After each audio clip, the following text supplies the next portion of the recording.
ପାରଳାଖେମୁଣ୍ଡି ସହରରେ ବଢୁଥିବା ଅପରାଧିକ ଗତିବିଧି ପାଇଁ 12ଟି ସ୍ଥାନରେ 36ଟି ସିସିଟିଭି କ୍ୟାମେରା ଲାଗିଲା। 3ଟି ସ୍ଥାନରେ ANPR କ୍ୟାମେରା ଲଗାଯାଇଛି। ଦୀର୍ଘ ଦିନ ହେବ ସିସିଟିଭି ଲଗାଇବା ପାଇଁ ଲୋକେ ଦାବି କରି ଆସୁଥିଲେ। ଏଥିପାଇଁ ପୌର ପରିଷଦ ପକ୍ଷରୁ ଏହାର କାମ ଆରମ୍ଭ ହୋଇଛି। ପ୍ରାୟ 33 ଲକ୍ଷ ଟଙ୍କା ବ୍ୟୟରେ ସହରର 12ଟି ସ୍ଥାନରେ 36ଟି ସିସିଟିଭି କ୍ୟାମେରା ଲଗାଯାଇଛି। ଏହା ଅତିଶୀଘ୍ର କାର୍ଯ୍ୟକ୍ଷମ ହେବ ବୋଲି ପୌରାଧ୍ୟକ୍ଷ କହିଛନ୍ତି।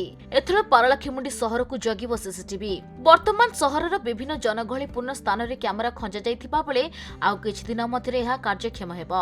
ଗଜପତି ଏସ୍ପି ଯତୀନ୍ଦ୍ର କୁମାର ପଣ୍ଡା କହିଛନ୍ତି ଯେ ସହରର 3ଟି ସ୍ଥାନରେ ଯଥା ଫରେଷ୍ଟ ଗେଟ୍, ପାତପାଟନମ୍ ଓ ୱାର୍ଲଡ କୋର୍ଟ ଛକରେ NPR କ୍ୟାମେରା ଖଞ୍ଜାଯାଇଛି, ଯାହା ଅମାନିଆ ତଥା ଅପରାଧୀଙ୍କୁ ଧରିବାରେ ସହାୟକ ହେବ। କେବଳ ସେତିକି ନୁହେଁ, ଟ୍ରାଫିକ୍ ନିୟମ ଉଲ୍ଲଂଘନକାରୀ, ରୋଡ୍ ରୋମିଓ ଏବଂ ସ୍ପିଡ୍ ରାଇଡର ମଧ୍ୟ ସାବାଡ ହେବେ। ବର୍ତ୍ତମାନ ପାଣ୍ଠି ଅଭାବରୁ ନିତ୍ୟାନ୍ତ ଆବଶ୍ୟକ ସ୍ଥାନରେ କ୍ୟାମେରା ଲଗାଯାଇଛି ଏବଂ ଆଗାମୀ ଦିନରେ ଆହୁରି ଅଧିକ ସ୍ଥାନରେ କ୍ୟାମେରା ଲଗାଯିବ।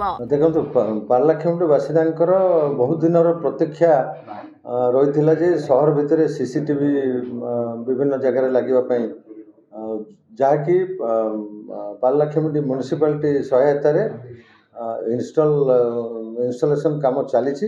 ବହୁତ ଜଲ୍ଦି ଆମେ ତାର ଉଦ୍ଘାଟନ କରିବୁ। ମ୍ୟୁନିସିପାଲିଟି ଦ୍ୱାରା ଆयोजित ଗୋଟିଏ ପ୍ରୋଗ୍ରାମରେ ଏସବୁକୁ ଉଦ୍ଘାଟନ କରାଯିବ। ଲୋକମାନଙ୍କର ବହୁତ ଦିନର ପ୍ରତୀକ୍ଷାର ଅନ୍ତ ଘଟିବ। ଆମେ ଫଣ୍ଡସକୁ ଦେଖିକିରି ଆମର ଯାହା ଆବଶ୍ୟକତା ଥିଲା ସେହି ହିସାବରେ ଯଦିଓ ସମସ୍ତ ଜାଗାରେ କରାଯାଇ ପାରିନାହିଁ, ତେବେ ମୁଖ୍ୟ 12ଟି ଲୋକେସନରେ 36ଟି କ୍ୟାମେରା ଲାଗିଛି। 36ଟି କ୍ୟାମେରା 12ଟି ଲୋକେସନରେ ଲାଗିଛି। ପାରଳାଖେମୁଣ୍ଡିର ମୁଖ୍ୟ ଛକ ଯେଉଁଗୁଡ଼ିକ, ଯେମିତିକି ଯଦି ଜଣେ ପାରଳାଖେମୁଣ୍ଡି ସହରକୁ ଆସୁଛି ବ୍ରହ୍ମପୁର ପଟୁ, ତାହେଲେ ପ୍ରଥମେ ଓଲ୍ଡ କୋର୍ଟ ଛକରେ ଦେଖିବାକୁ ପାଇବ।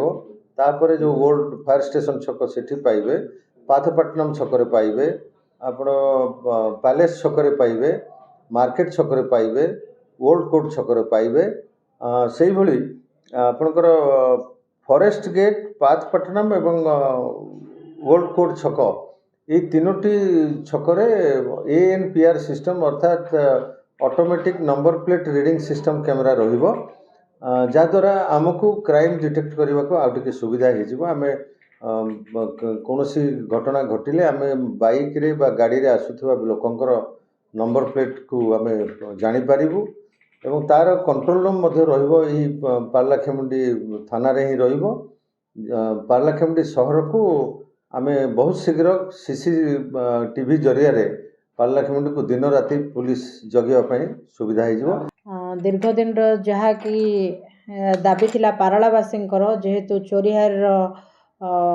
ଚୋରିହାରି ମଧ୍ୟ ଅଧିକ ମାତ୍ରାରେ ବଢ଼ି ଚାଲିଛି, ସେଥିପାଇଁ ଆମ କାଉନସିଲର ସହାୟତାରେ, ସରକାରଙ୍କର ସହାୟତାରେ 33 ଲକ୍ଷରେ 12ଟା ଜାଗାରେ 25ଟା କ୍ୟାମେରା ଇନଷ୍ଟଲେସନ୍ ହେଇସାରିଛି। ଏଇଟା ଆମେ କିଛି ଦିନ ଭିତରେ ଆମେ ଇନାଗ୍ରେସନ୍ ବି କରିକି ପୁରା କାର୍ଯ୍ୟକାରୀ କରିବୁ।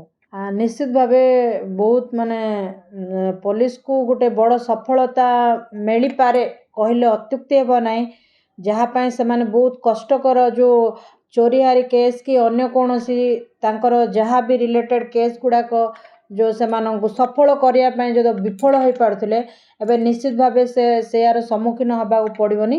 ନିଶ୍ଚିତ ଭାବେ ସେମାନେ ଏଇ CCTV ଦ୍ୱାରା ବହୁତ ଉପକୃତ ହେବେ। ଦିନକୁ ଦିନ ଚୋରିହାରିର ଆଶଙ୍କା ବଢ଼ିବାରେ ଲାଗିଛି। ସେଥିପାଇଁ ଆମର ନିହାତି ଆବଶ୍ୟକ ଥିଲା CCTV, ଯାହାକି ଲୋକଙ୍କର ଦାବି ରହିଥିଲା। ଆମେ ମଧ୍ୟ ପ୍ରସ୍ତାବ ରଖିଥିଲୁ, କାଉନସିଲିଂ ବୈଠକରେ ମଧ୍ୟ ଏହା ଉପସ୍ଥାପନ କରାଯାଇଥିଲା, ରେଜୁଲେସନ୍ ପାସ୍ କରାଯାଇଥିଲା।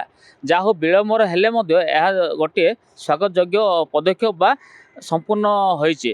12ଗୋଟି ସ୍ଥାନରେ CCTVର କ୍ୟାମେରା ଲାଗି ସାରିଲାଣି, ଯାହାକି ପୂର୍ବ ସରକାରରେ ଦାବି ରହିଥିଲା। ଏବେର ନୂତନ ସରକାରରେ ତାହା କାମ ହେଲା। ସେଥିପାଇଁ ସ୍ୱାଗତଯୋଗ୍ୟ ପଦକ୍ଷେପ ଗୋଟେ ନୂତନ ସରକାର ବା ଆମର ପାରଳା ପୌର ପରିଷଦକୁ ମଧ୍ୟ ଧନ୍ୟବାଦ ଜଣାଉଛି। ଗଜପତିରୁ ହେମନ୍ତ ପ୍ରଧାନଙ୍କ ରିପୋର୍ଟ, ଖବର ଓଡ଼ିଶା।